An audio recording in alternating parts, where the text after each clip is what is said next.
Hello guys, welcome back to my YouTube channel and I also welcome to the third tutorial of this C programming language series. So in this tutorial we are going to learn about some data types that are being used in the C programming language. So let's have a look at our data types, which are mainly there are these four data types, but there are more. But generally and mostly we use these data types. So the first one is the integer type. Integer type means this one, this int type. So this one, the size of this integer depends upon the operating system and the system that you are using. If you are using 16-bit system, then the size of an integer or integer variable will be 2 bytes. Or if you are using 32-bit operating system, then the size will be 4 bytes. And the range that an integer variable can carry is minus 32,768 to positive 32,768. And in if you are using 32-bit, then the range will be this and this. And the floats are decimal points like 0.00001. These type of variables or these type of digits are saved in specific kind of variables which are called floats. So a typical float have a size of 4 bytes, or you can say that 32-bit, because 1 byte is equal to 8 bits, and the range can be 1.2 into 10 raised to power minus 38 to 3.4 multiplied by 10 raised to power 38. And characters means these individuals like this is a character, not a string. This is a character. If the quotation mark is single, then it is a character, and if it is a double, then it is a string. We will look at strings later in the course or in this series, but for now we are going to stick with the simple string and character. And we have double as well. If our experiment or our program exceeds these ranges, then we have to go to the double, and the double has double the size of float and also the double of the size of the ranges. So the ranges goes to 2.3 into 10 raised to power minus 308 to 1.7 into 10 raised to power 308. So we have discussed these are the variables. So now let's see what are these variables and how we use these variables in our C program.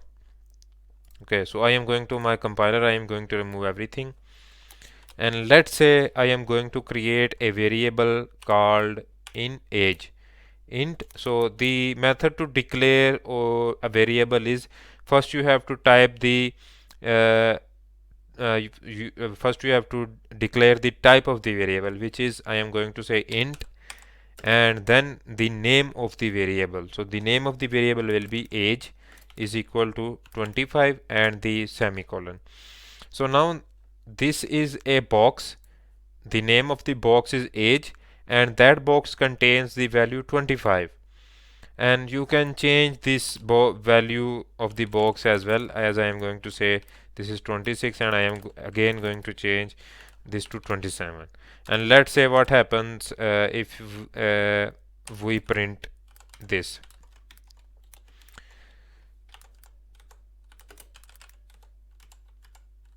And return 0, and let's say we're going to do this.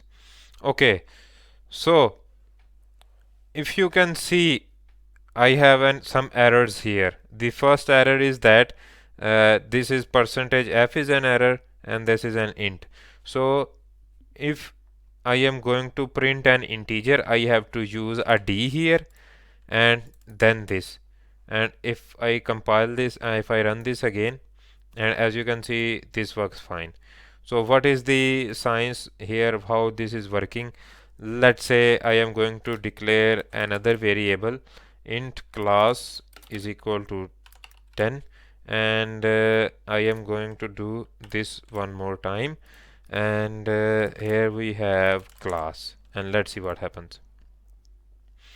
Now if you look closely, this first D corresponds to this age and the second D corresponds to this class variable. Okay, and if I change the hierarchy here, if I put class here and I put age here and I print again, you will see that the 10 comes first and 27 prints second one. So if it is D here, you have to put integer type of variable here, and if it is F here, I am going to use a float variable now, which is, let's say, decimal, and it is equal to 0.005. And if I am going to say this decimal, let's do this. And if we have F here, then this will be float will be printed here. And now let's say we are going to declare a character variable which is first letter, and sorry, this is not the convention, this is the convention. First letter is equal to A, and I have to print this character now, so I have to change this F into C, and I have to put first letter here. And if I run this program once again, you can see that we have A here, and then we have percentage %D, and which is the age here. So we can do this. And let's say if you are going to say that first letter is this and age is this, so let's see what happens. So the first letter is A and age is 27. So these are some basic concept about variables, and I have to tell you guys one more thing that is very important. And you cannot start the variable name with a digit or any special symbol. You cannot do that. You have to use some specific notations or specific instructions, which are the variable names will be starting with any alphabetic letter or a white space.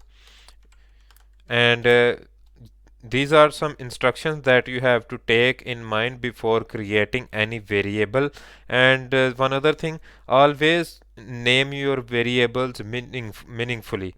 You should not name your variables like A or C or F or D. Always use complete names, meaningful names, so that you can remember those names as long as you are doing your work or you are writing your programming.